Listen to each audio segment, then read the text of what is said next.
That's what scared me when I spun this out was you could take 10 clients and do well for them, right? You could have a couple of guys assisting. That's not the issue. The issue is at scale, can this be done at the elite level? Blanket SEO tactics can only take your firm so far. Selecting an SEO company that understands the legal space and provides lasting value is essential to scale. One guy and his boxers can take on a couple sites and do some good work. But is that something that's going to be replicable and scalable? Because you see a lot of stuff where that's great for one site, but can you get that across your entire portfolio?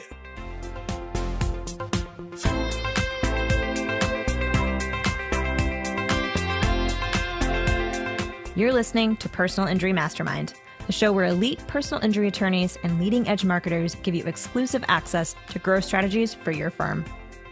I'm Sonia Palmer, VP of Operations at Rankings and host to our new podcast, Law Her, a look at the brightest and boldest female attorneys in criminal, PI, family law, and beyond.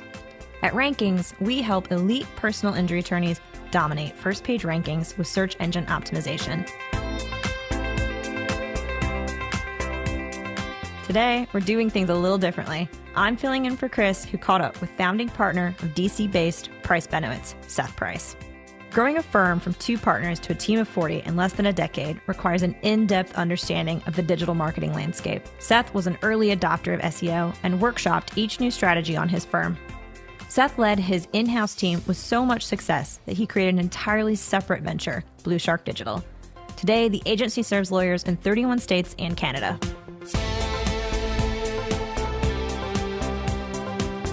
An important first step for any lawyer is to really understand the people around them. So let's get to know our guest. Here's founding partner at Price Benowitz and founder of BluShark Digital, Seth Price. I built a website and it took off, and we hired another lawyer, built another website, hired another lawyer, a strategy that may not be what's in vogue today, but worked really well when we started, and then started digging deeper into different verticals and different jurisdictions. I'm well aware that through normal relationship referral marketing, I couldn't have had the growth that we had, but it was literally fundamental SEO and digital marketing that drove that growth.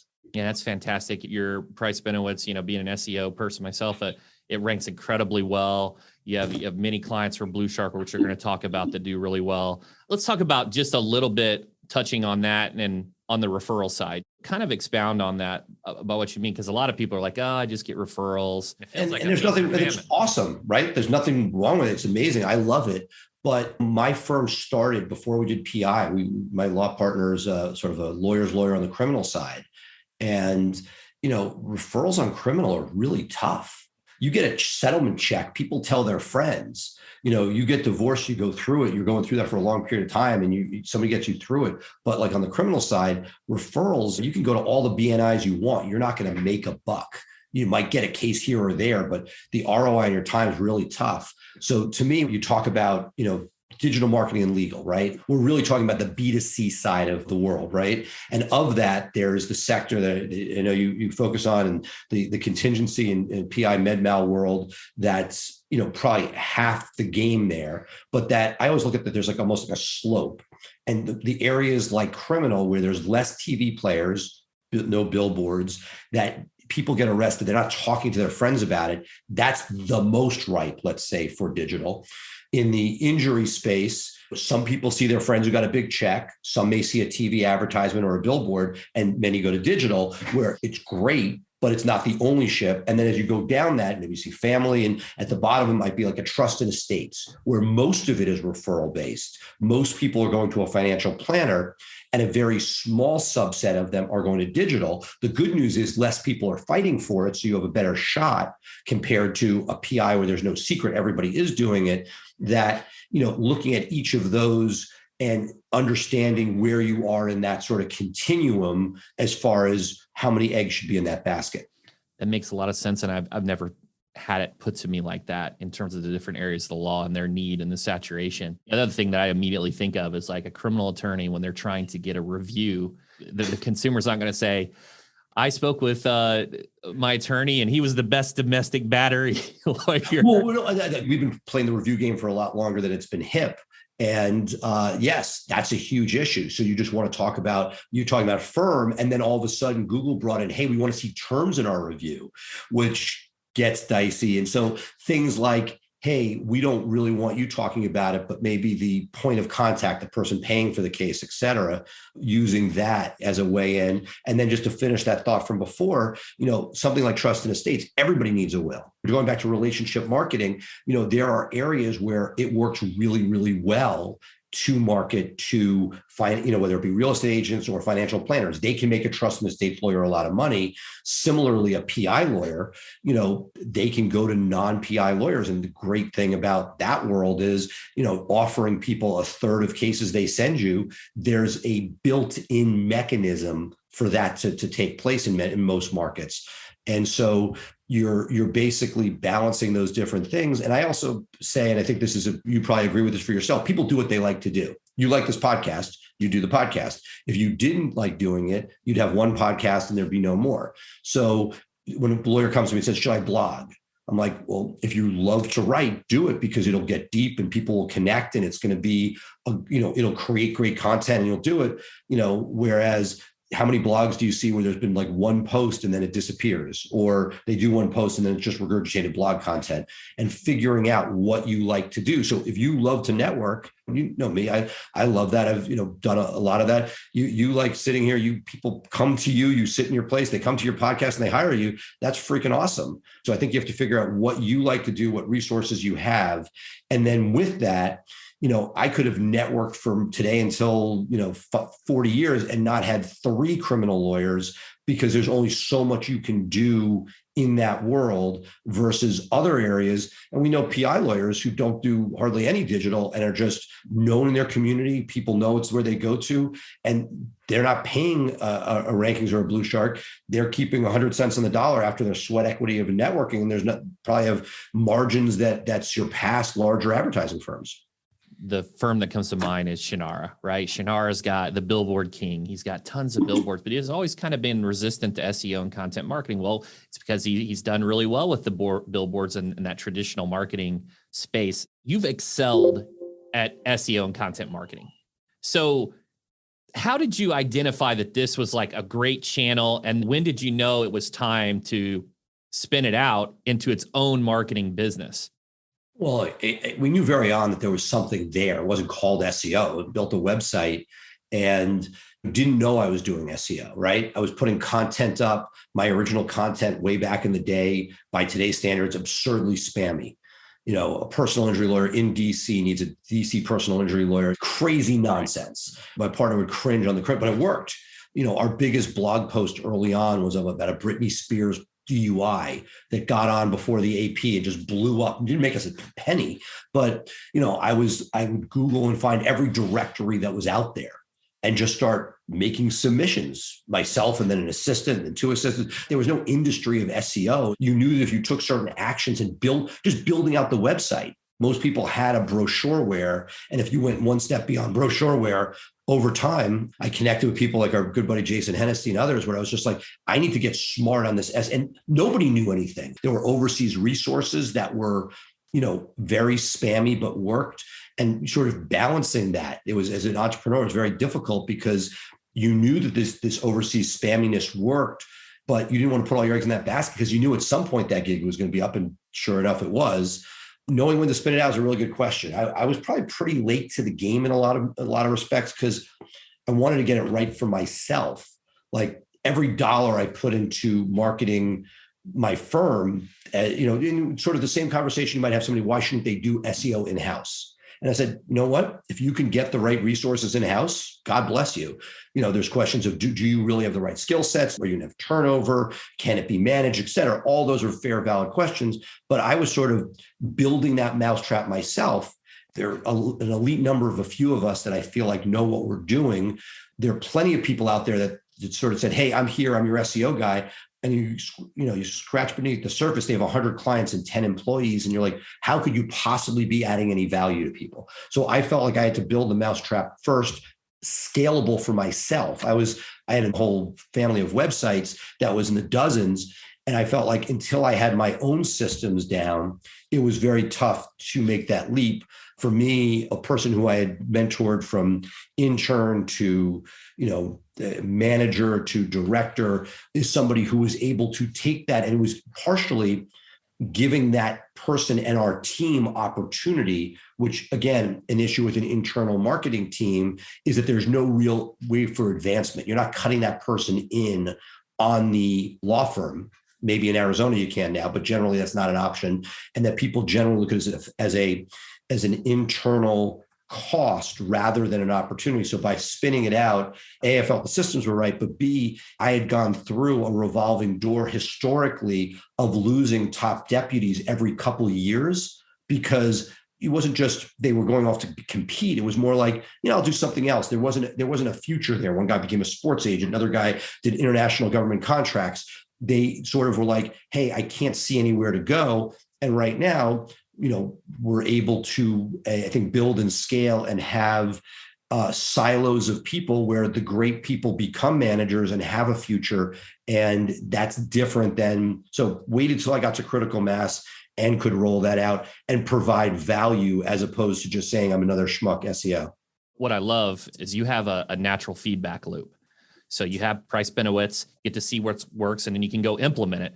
Part of what this podcast is for me is, I don't own a law firm, so I get to speak with individuals like yourself, experts, other attorneys, and I use it for a feedback loop to then I can try to provide more value to the clients that I serve. The other thing recently, Seth, is, and I'm glad you mentioned this about spinning it out. Everyone talks about M&A and they talk about the different trajectories for business growth, but M&A is just horizontal integration. Typically, it's like a complementary service, and most people don't think of the vertical integration, which would be backwards integration, where it's maybe you outsource content to strategic partners and you bring it in-house, or you're an auto manufacturer that just buys the tires and then you start making the tires. For you, your forward integration is the marketing company, kind of in a reverse manner. Typically, you have the marketing agency, and then you want to go to the consumer. So you've got an auto dealer, and now he has an auto dealership where they're selling the cars, or manufacturer than the dealership. So there's a lot of ways to spin this. And I think it's super smart. And, with the whole contingency restriction on many marketers that don't have the legal degree, you're giving value and you're treating those people in a way that they can have growth. I think that you're an exception to the rule because you have a number of close contacts where your feedback loop is pretty darn good. We have used our firm, as I'm sure some of your top clients, as sort of the incubator. Price Benowitz will roll it out to others, because the analogy that I give, and this is sort of the dirty secret that you and I live with, right? Things that you can do that could get law firm success very quickly. I don't see it as much recently, but there used to be, don't pay me till you're on the first page of Google. Don't pay till certain things are done. And I'm always like very reticent in those things, because to me, what's under the hood? You could get somebody there very, very quickly. The question is, will they remain? And the analogy I always give people is somebody who's doing a renovation if they're renovating a house or an apartment. There's a certain number of things that, you may or may not pull a permit for. And nobody's ever know. If you don't pull a permit for drywall, is anybody really going to find out? Is that going to come down on your head? No. But if you don't pull a permit for an electrical change, it's all fine until the house burns down, and all of a sudden, you're in trouble. Now, if you're going to live in the house, that risk calculus changes, right? You could say, you know what, I'm not going to pull a permit. If it burns down, I'll get my family out. Nobody's suing me. Versus if you're going to put renters in there, then all of a sudden that risk calculus changes. And so to me, it's always really fascinating. And I think that all of us go through a frenetic thought process about what pulleys we want to pull. How close to a private blog network are you? How many types of links are you getting from places that are on the bubble? What is sort of gray versus black versus white? And if it's your own rankings, and you've done very well with your sort of, legal SEO for market prominence, you can take risks that you may not want to take with somebody else's money or somebody else's rental, but with your place, you can do certain things. And so that's always sort of a back and forth for me between the aggressiveness, because your best friend client, if you make a wrong move and the house burns down, it's lawsuit or worse. We saw like early on, people turn very quickly. You want to make sure that you're doing right, that it's white hat, but I take it even more seriously for somebody else's house. And that to me is always that back and forth between making sure it's aggressive enough to get ROI and move the business along, help them dominate. But at the same time, you'd like to be able to educate people, but unless you had like almost like going to one of these crazy extreme sport things. There's a new thing in New York where you can like climb up a flight of stairs, 60 flights above the earth, and you're signing away your life before you do it. If you could get a client to say, I'm going to do some batshit crazy stuff, and you have to be good with it crashing, there's this % chance it's going to crash. Like, it's all well until it crashes, in which case, so I'm always struggling with that piece where you want to be super aggressive. I test as much as I can, but that's sort of a piece of the puzzle. I've ran into that many times too. And we do have some of those clients that are like, hey, let's do this. I'm like, whoa. Let me tell you what'll happen if you do that. Let's talk about the risks, right? And it's kind of a short-term viewpoint on some of those decisions.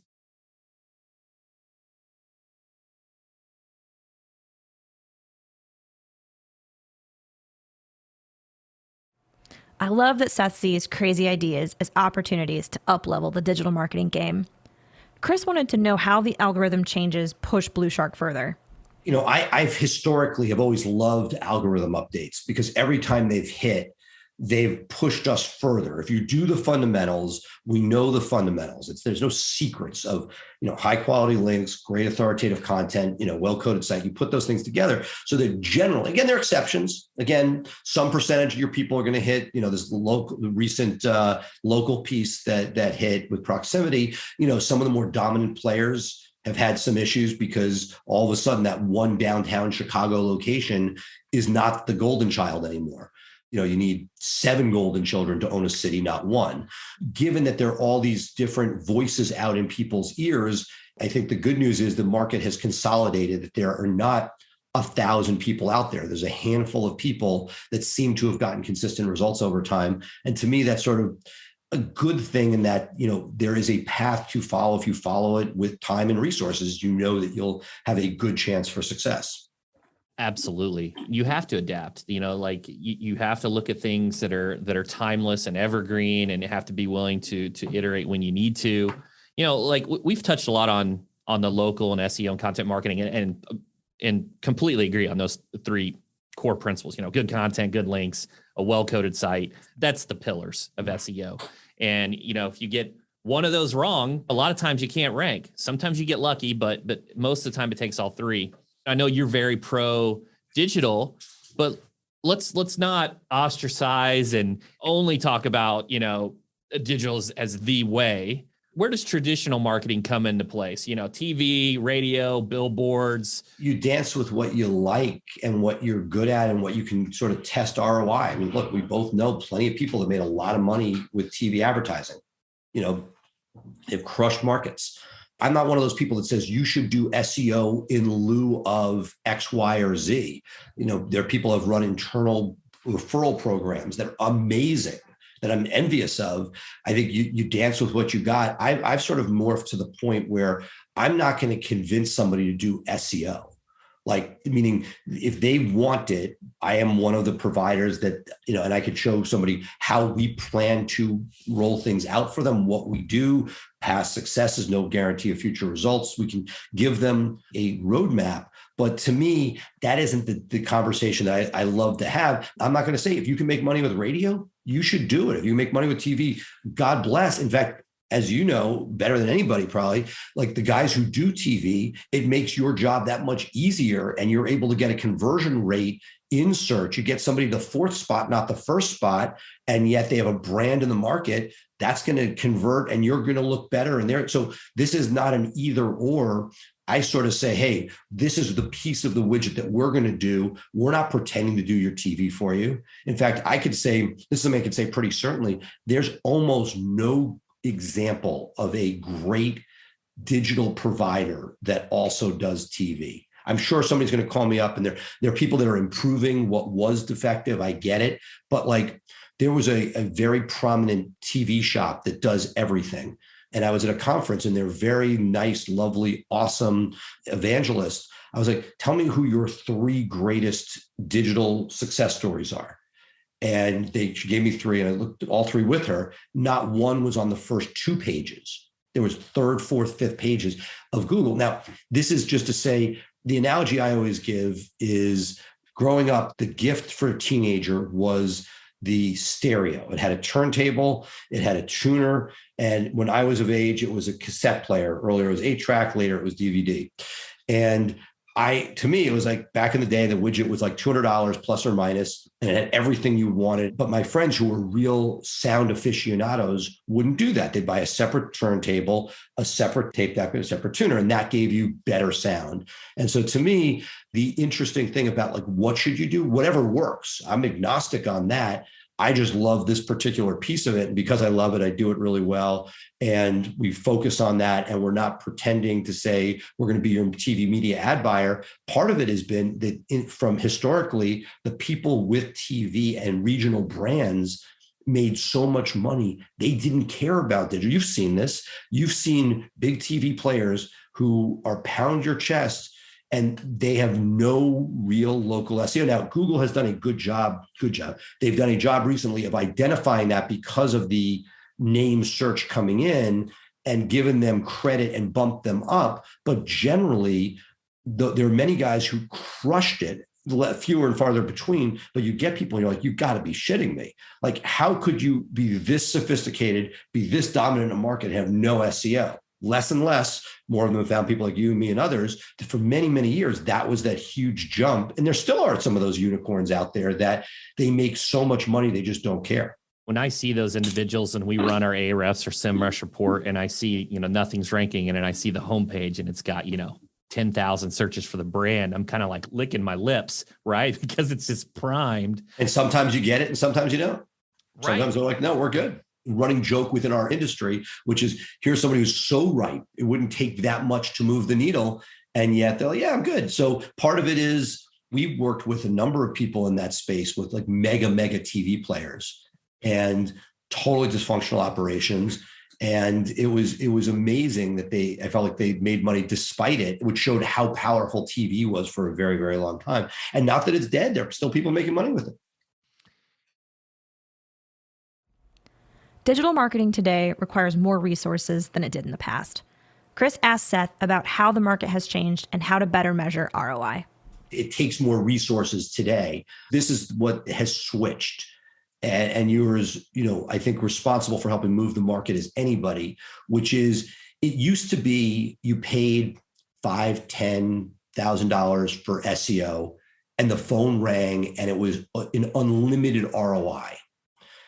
What we just saw with this proximity search is Google saying, no, they're cutting back more and more on the free lunch, which kind of sucks. But I think that instead of measuring your ROI as, we're counting my paid search, we're counting my LSAs, but this is just a freebie. That the difference is that people are saying it's not a free lunch anymore, that Google's getting more sophisticated in a bunch of areas, and that the competition is raised. There's a handful of very good agencies out there that so in a given market, there'll be multiple people fighting for it. And that people are now looking at stuff as an ROI. And that if they're making the idea of like, oh, I could spend $10,000 a month on something and I'm getting, let's say, $50,000 worth of cases. I'm making this up.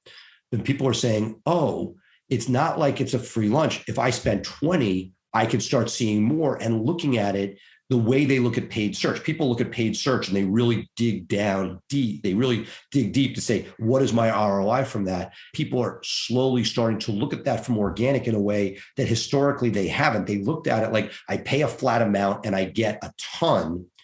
The ability to get ROI from traditional PPC in some markets doesn't exist anymore. Or if it is, it's at a number where you're essentially gambling, hoping to get a 5-star case. History is written by the victor. LSAs gave us a moment of a panacea where there was some crazy ROI. Great. But that was, as we've seen, already tightened up. So that as those things go away and lead gen, sometimes you get a good lead gen group, Often it's nonsense. I know for myself, because I test a ton of them, couple work, but it's if they're buying PPC and as good as they are, it's showing that all of a sudden your options for ROI are so few and far between. Now it comes back, I'm not looking at this as like, let me pay a flat amount and hope for something. It's like people are saying, I want more. What can you do to get there? And therefore, it becomes more of an ROI discussion rather than I'm going to pay this amount and hope something happens. I think the big thing that we talk about there too is SEO can be an asset, right? You're creating equity in your site. The more content that you create gives you the more opportunities. May not necessarily rank. You may need a lot more links and things to promotion and may need just time for the content to rank. It can become an asset. You see those individuals selling 4 blogs a month. It's like, you can't do that and stand out because everyone's doing that and you're just treading water. You're building an asset that is an opportunity for a better, let's say the goal in life is better than a 3-to-1 ROI, right? That's sort of like the Mendoza line if you're a baseball fan. When you see PPC dropping below the Mendoza line potentially, right? Which sucks, but as the costs have gone up, it's made the opportunity to build that asset and see something. The devil that we have picked to deal with is that it's not a straight line. You're building that asset. There are points with time and resources that you get over that hump and that you can get those great ROI, but sort of you're sitting there, people, because of the limited options, are now more willing to put resources in. I'm more often saying, what can I do to expand? Whereas the traditional SEO model, when I look at the people that came before both of us, Page One Solutions, Dan Goldstein, great guy, sort of was doing this for 15, 20 years, that, one of the things he saw, which I'm now seeing, is that it used to be that you could never raise pricing on a client. Clients were like, this is my SEO number. There's no inflation number. It's just, I'm there and I'm locked in for life. I'm seeing more and more people come to me and say, hey, I want more. And when I look at a great player like yourself or others, the only time that I ever see somebody come to me and say, 98% of the time when somebody comes and wants to come to our company, it's for one we either know is not a great company or something else. Every once in a while, it's like, I remember there would be somebody who was a great name that would come to us. And I was like, very often it wasn't they weren't doing a good job. They had a legacy deal for a few $1,000s and never readjust to the fact that the 4 blog posts a month don't do it. And that if you want to do 40 pieces of content, that's a very different price point than what you locked into 10 years ago when much less resources were needed. So it's not necessarily that it was a bad group, and that I don't understand the human nature piece. I'd love to get your thoughts, but I see a lot of people, and you've been the beneficiary of this and probably, to a lesser extent, the negative is that people sort of make a move rather than saying, hey, I just need more of what I have. But human nature doesn't seem to do that. Like, we don't raise pricing often. I'm seeing more of it in recent months, much more of it recent quarters, but that there's a psychological thing, like this is what's needed rather than I've spent to my detriment, I think, saying, hey, let me get you a great ROI rather than like, here are the resources to really blow this out. Yeah. And Seth, let's put it on the table here. It's not even just that.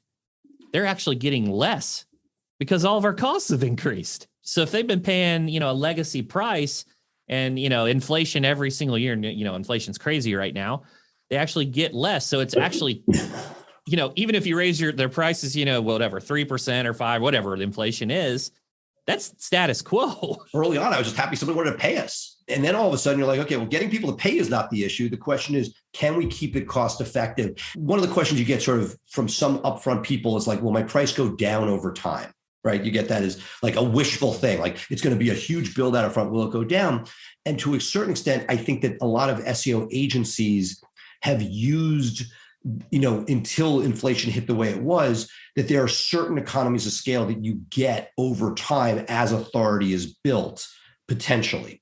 Depends what your goal is. If your goal is market domination versus a good placement with consistent cases and a good ROI, and that there was always that inflation component, especially when it was lower, was sort of the benefit of the authority and the time that had been there. You could use a couple less links and get away with it, but the combination of increased competition, that gig is up. And so that is where, when we do see jumps, I'm sure it's the same with you, right? I know you do quality work, but if there's not enough resources in it, the market's going to speak. And if you can only put so much into it, then those players are going to be like, hey, I'm not getting the love that I wanted. And that it sort of dovetails to an interesting question I got a lot more of, that I feel like, again, a few players have done as good a job as any of scaling. That's what scared me when I spun this out, was you could take 10 clients and do well for them, right?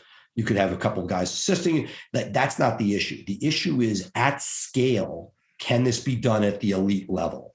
That piece dovetails into this cost question. One guy and his boxers can take on a couple sites and do some good work, but is that something that's going to be replicable and scalable? Once you get to that point with teams, the benefit that we have is that with great managers, they can, train up the right people. We don't do a ton of lateral hiring. In the legal world, the big bad corporate firms, I work for a Cravath, which is like one of the best corporate law firms in the world. And historically, I think it's changed over the years, but when I was there back in the day as a clerk, they only took on summer associates and first years and trained them in their way, the Cravath way. I would rather have the BluShark methodology with great managers that buy in, training people. We now have a huge summer class, we call them fellows, that build up in order to replicate, because it is the replication and consistency over time that gets you that ROI, versus some visionary that has a crazy idea that works, but that isn't the scalable component. Because you see a lot of stuff where that's great for one site, but can you get that across your entire portfolio? I think of it from more of a binary perspective. There are some hybrids, and I think this is applicable to any business. So when you're thinking about scale, you can scale vertically in terms of increasing fees and can continue to go up market, and you scale by getting bigger and better clients. Or you can scale horizontally and more productization, repeatable assembly line, Henry Ford style. In the legal vertical, I see it in saying it binary, your settlement firm versus your litigating firm. You take an individual like Lanier, he doesn't need more than the case he gets a year or whatever, right? He's getting maximum value, versus these large settlement firms. They need a lot of reps, right? You need these great trial attorneys versus maybe just some paralegals and people that do the work and can settle them pre-lit. And there are hybrids that have the big trial reputation and have maybe a settlement team and things like that. In the marketing space, it's the same way. So you see these firms, these large digital agencies.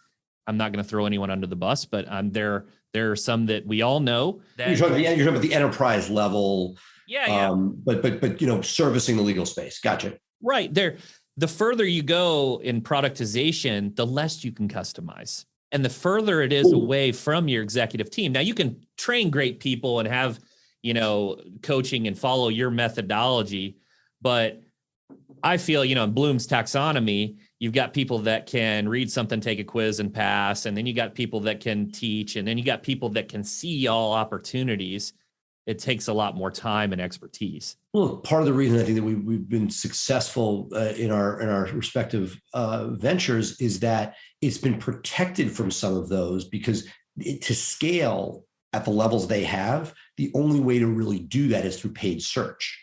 And paid search works, right? You put money in, you can get it. But most of those larger players haven't really played in the SEO world. When they do, it's fiction. They don't really build content or links. How many times do you have somebody telling you about the SEO they got and they have no content and links, and you're just like, this is crazy town? That, to me, is the protected market that we play in, is that it's people that can't get that. And that, ironically, we've seen some of the legacy players that have sold out to SaaS players, and they're literally selling a $300 product. It's just apple and oranges to what we are doing and who we're servicing. So I sometimes feel like I'm stuck between two worlds, because we want that growth. At the same time, we're not willing to get to the, McDonaldization of the process.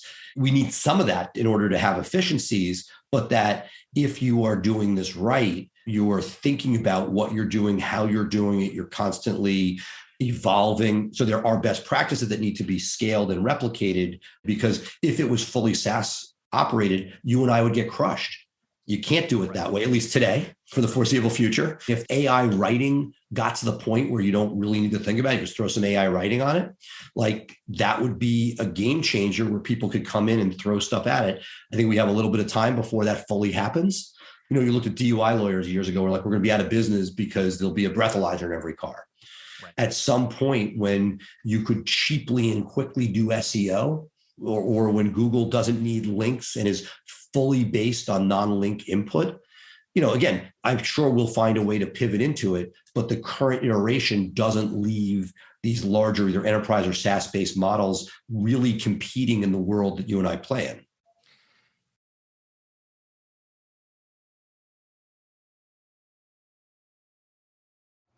Digital marketing is not immune to major market disruptors. Google's local service ads are changing what it means to offer geographic exclusivity. Chris wanted to hear Seth's take on this complicated and often polarizing shift. In our little geeky world, this is the hottest topic, and it's getting really murky as people open offices in other areas, partially based on business model, partially worse on the proximity updates that, you know, we've always looked at the core original spot and use that as the beacon. That's if there was to be, right.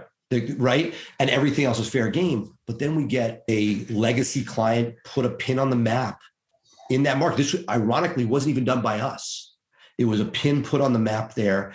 My mantra, and I always say this, people hear what they want to hear, is it's that primary office. If you go beyond that, there's not even a chance. There are people out there that think there shouldn't be any exclusivity at all. I'm torn. I get all the different sides. Going back, they're sold, so I can talk about this. I remember talking to Dan Goldstein from Page One, an early SEO, let's call it first generation. And he had a rule of max of 3. He hated the conversation. You don't want to have the conversation. There's right of first refusal concepts where somebody comes in, but that's always a non-ideal one. Rival concept. Right, no. And to me, that's the one I like. I don't want to be working for an arch rival, meaning if this is your arch rival, I get that. As a law firm owner, I don't want that there. First, is there enough budget to justify something like that? That's the first question. Some people are saying, even with maximum budget, should that be there? I think the new normal is going to be, first, the dollar figure for exclusivity is going to change dramatically. People are ahead of the curve on me in this. We're probably later to the game, where in order to justify it, because in one sense, it doesn't matter. You know, what you don't want is a scorpion type situation where 20 people are fighting in the market on an auction. There's an actual conflict of interest there. This is what this local thing has done, is that there are now 20 submarkets to a market. We are right now at a crux that we are seeing a move from when you and I may have started our company where we're like, yes, you're our guy in this market. It's no longer as clear as it was. And that 100%. All of that's going to be revisited going forward as the market changes. If the other top players aren't offering it, you're more emboldened to sort of hold firm and say, look, this is nonsense versus, you know, like you want somebody like, because you get this, right? Oh, I want exclusivity for a nominal amount of money. And two things, it doesn't make any economic sense for your own company, and it doesn't really affect them. It's not going to make a difference. It's in the head. You don't want somebody thinking you're not loyal to them, right? That you're with their enemy. But what I'm starting to see more and more is, okay, you want exclusivity? There's a guy out there offering it. Good luck with that. And so as the top players are saying, it's too complicated, because it's not like lawyers want more and more, just like we're talking about for ourselves, different things that we've done for our own companies. I've moved a company out of a law firm. Lawyers are like, I'm in South Dakota, but it's really cold here. I'm going to open an LA office. And so you're seeing, and because of how easy it is with digital to just put literally a pin on the map, you're seeing all sorts of crazy permutations. And the last thing I want to do is do something that's wrong by somebody. So yes, the hot topic of the day, I think it's changing on a bunch. It also goes back to the point you made before, because it wasn't like, here's $8,000 and we're going to do really well here. It's now, here's $8,000. Let's make sure we're building the asset. It's there. The ROI is there, but you're not crushing a market at $8,000. You want to own a market, fine. For what own a market means has changed dramatically now, if it's even possible. You're dead on. you're dead on everything that I'm seeing as well. First of all, we don't want to restrict our clients' ability to grow. So there's a concept of that, right? So we don't want to restrict them. The other thing is, if you're going to pay that additional amount, why not just put it in production instead of just this vanity fear number? If an agency charges, let's say $5,000 a month just for exclusivity, and it's not appended to the service, you're paying just for fear. That $5,000 could go into marketing, service, and generation. And radio and TV, they already own the territory. So they can give true exclusivity away because they own the air rights, the distribution capabilities, versus, for SEO, you might be restricted to proximity, their location, how many reviews they have. I'll give you one. You have a flagship client, a good friend of mine who, comes up outside of his market. As you get good, you may not just be in your hometown. So are you now violating exclusivity for a client because that person's permeated? And as I mentioned, somebody else puts a pin on the map somewhere and it's a client of yours in another market.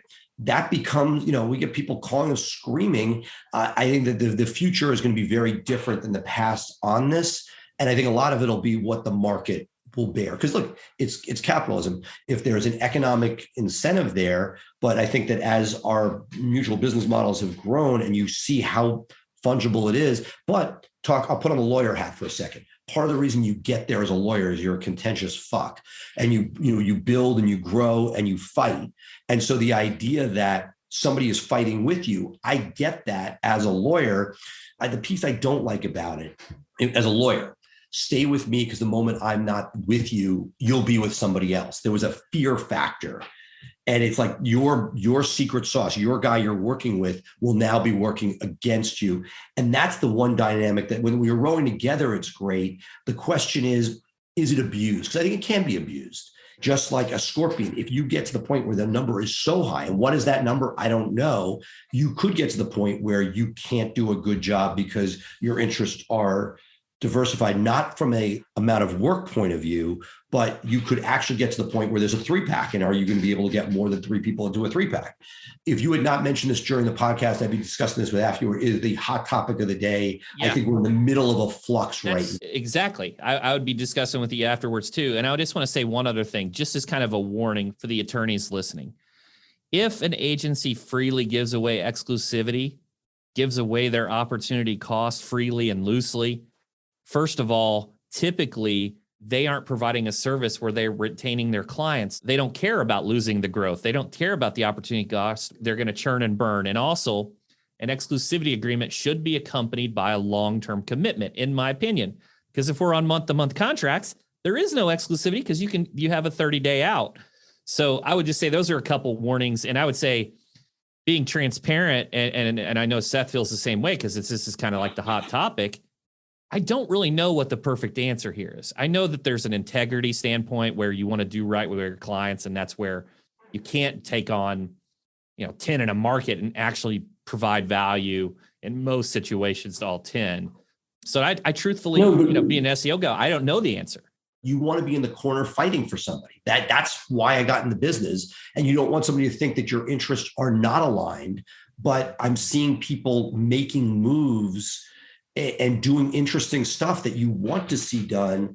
And I think that it's a question of how it's defined. And again, it comes back to what I've always said, which is who are your top competitors and making sure that you're not sitting there, but you also want to make sure that if somebody opens a random satellite office that you're violating a contract. And that's what we're doing a lot of internal thinking about how do you protect the integrity of the relationship and be fighting alongside somebody while at the same time, at some point, that person may want to do things and you don't want to limit them because it's not a TV market.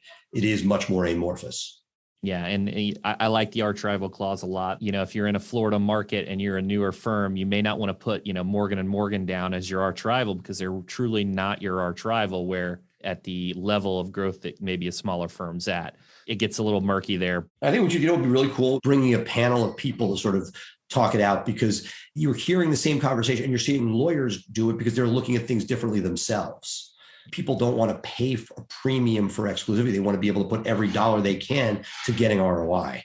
And I think that's the piece that's making that change, where people are like, as long as I'm getting X number of cases, I'm happy. It's not the rah piece. It's part of the nature of being a lawyer that's there, but that it's certainly a balance. Absolutely. Seth, you guys do incredible work over at BluShark and Price Benowitz. One final question. What's next for BluShark? What's next for Price? I feel very blessed to the law firm to make it through COVID. I do a lot of, talking about how to build and grow law firms. And the last 24 months have been unbelievable ride. As interesting as it has been on the digital side, the law firms have had all sorts going virtual and all these things. So I'm just thankful that we are able, we've created an incredible team to execute on the work that needs to be done and service the clients day in, day out. For digital, it's the challenge of staying one step ahead. Whether one year it's LSAs, the next year it's proximity search. To me, it's the puzzle of figuring out what is next, what's going to get that competitive advantage, and then bringing that to market. That's sort of what I've enjoyed. How about yourself? What's next for rankings? We've always worked with strategic partners for design, and really we're looking at more design just because of how impactful just the user experience can be, not only from a coding perspective, but just a creative perspective too, and how a consumer can feel about the experience they have when they land on a website from a CRO perspective. But are there days when you think, like, as an SEO, the content's really hard, and I have a predilection of not wanting content people in-house. Like, there can be editors in-house, but I just never want writers in-house. I've had so many incredibly difficult situations that I'd rather have that person in their own home ecosystem doing their thing and sending us content than actually under a roof. That's just, again, but that as you see that your design, you almost feel like when I was at Waiter way back in end of high school, beginning of college, the expediter, where you're bringing these different pieces together, because as it gets more competitive, you want to make sure that you are bringing the best of each of these different components together. This is something that may not resonate with the audience as much, but inside baseball, when we see some of these how to scale SEO companies or how to scale digital companies, there's a whole world of like, go find a white label agency to do that work. This is the master of your own domain. You want to be able to do this, but how do you continue to push and grow? It's a balance between what do you want your own thumbprint on? No different than the law firm with a litigation. How much of this litigation is in-house? How much is co-counseled? How much is bringing these outside consultants for things versus having every expertise in-house? And I feel like that is sort of the story. I mean, I watch you from afar doing some pretty cool stuff, figuring out where do you have the person under your roof and where do you bring in outside expertise? And when do you eventually say, you know what, it's great, but I need to have the most control over this. I feel like a very frenetic relationship, and partly why we've built and scaled our own training program to be able to replicate as much of that as we can. But it's a constant back and forth where you're like, that's great, but can we get something even better bringing this resource in? And it's sort of why corporations end up, we've talked about some stuff before the show, acquiring, because there's stuff that you can do when you bring those resources in-house that's better and stronger than when it's a third-party relationship. In the agency space, I see it kind of three ways. So I see it in-house FTEs, you have the most control, you hinted on that, but they also take the most effort, right? You got to train them, you got to find good talent, you got to nurture their culture all these times. So you got high control, high maintenance. Then you've got freelancers, right? Or subcontractors. There's medium control and medium maintenance. So medium control, and someone else could just go grab your freelancer's time and capacity, right? But medium maintenance, because typically you don't hire a subcontractor or a freelancer that doesn't know the craft, right? So it's a little less maintenance because they can hit the ground running. You're paying for an outsourced company that does intakes. They at least know how to do intakes, maybe not as good or as well as the FTE, but it's less maintenance. And then you have outsource, white label, strategic partners. Outsourcing is kind of taboo, but we all do it on a day-to-day basis. We all go to restaurants and eat burgers and go out to dinner and have someone else cook our food. And just because we have a bad experience at a restaurant doesn't mean that we just stop going. It's maybe you didn't eat at the right restaurant, right? Or maybe you had the wrong meal. So, strategic partners is the phrase, so you have the lowest control. You're not going to tell that company how to make their widget. No, I disagree. I mean, sometimes, meaning to me, again, you don't want to be a prick about it, but like, if you can't get it, you can't work with them. Well, it's leverage, right? So if you're a big, no, but even if you don't have leverage, you're like, this is what I can live with. If you can't deliver it. And that's where a lot of stuff, like that's why we're both frenetic, right? It would be great to have it because the full-time equivalents come with the drama and issues and turnover and this and that but that strategic partner is dealing with the same thing. You just don't see the sausage making. 100%. So there's all different dynamics. We do a mixture of both, so like some car manufacturers don't do their tires, some do their tires, right? So from ours, we work with strategic partners for content. Right? They supply us licensed attorney editors. They supply us a writer pool, 70 plus 1099 legal writers. There's pros and cons each. I have a little less control, but in terms of my capacity to deliver, maybe economies of scale for pricing, there's some advantages. We've tried both. That's kind of where we're at right now, and we're always trying to improve. That goes back to the whole, I didn't explain it as well as I could on vertical integration. If you want to take, backwards integration, if you want to bring that in, you have a little bit more control, and there's some advantages, there's more costs, things like that. But yeah, Seth, this has been a lot of fun. I would love to get that, for any of the digital marketers experts listening, I would love to have that conversation, like kind of a nice heated little negotiated panel on geographic exclusivity. So just look up me and Seth. Seth, thanks so much for coming on the show. Absolutely. It's a lot of fun. There is no one right way to market your firm, but picking a medium that you like and will produce consistently should inform your marketing choices. Looking at SEO as an asset of your business rather than a fixed ROI can help you build a better marketing strategy. The digital marketing landscape is always going to be evolving, and having someone who lives and breathes these changes in your corner will keep you ahead of the curve, especially when it comes to highly debated topics like geographic exclusivity.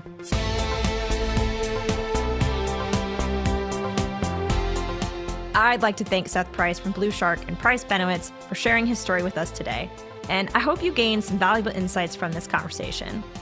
You've been listening to Personal Injury Mastermind. I'm Sonia Palmer. If you liked this episode, please subscribe to LawHer, premiering in March of 2022. A new podcast where I'll be joined by some of the best and brightest female attorneys, judges, entrepreneurs, and politicians to discuss their unique career paths, tools, and lessons learned. Chris will be back next week with another incredible guest and all the strategies you need to take your personal injury practice to the next level.